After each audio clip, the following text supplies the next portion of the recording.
ఇండియాలో rape and sexual మొలస్టర్ cases పెరుగుతూనే ఉంటాయి కూడా. హలో యాస్పిరెంట్స్, ఈ సీన్ బ్రేక్ డౌన్ చేస్తాం. కొంతమంది స్కాలర్స్ ఈ రేప్ కేసెస్ ని తగ్గించడానికి వాళ్ళు ఇచ్చే సొల్యూషన్ ఏంటంటే ఇండియాలో ప్రాస్టిట్యూషన్ ని లీగల్ చేసి పడేది. దానికి వాళ్ళు ఇచ్చే టాప్ 3 ఆర్గ్యుమెంట్స్ చెప్తా.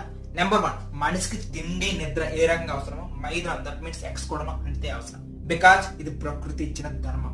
Number 2, spring theory. ఒక స్ప్రింగ్ ని మొదట్లో గట్టిగా అనిచేటప్పుడు ఈజీగానే వెళ్ళిపోద్ది, కానీ టైం గడిచే కొద్దీ చెయ్యి నొప్పి పుట్టేసి తీసేస్తాం. ఎప్పుడైతే విడిచిపెడతామో అది డబుల్ స్పీడ్ తో పైకి వెళ్తుంది. ఇప్పుడు ఆ స్ప్రింగ్ ప్లేస్ లో సెక్స్ థాట్స్ ని పెట్టండి.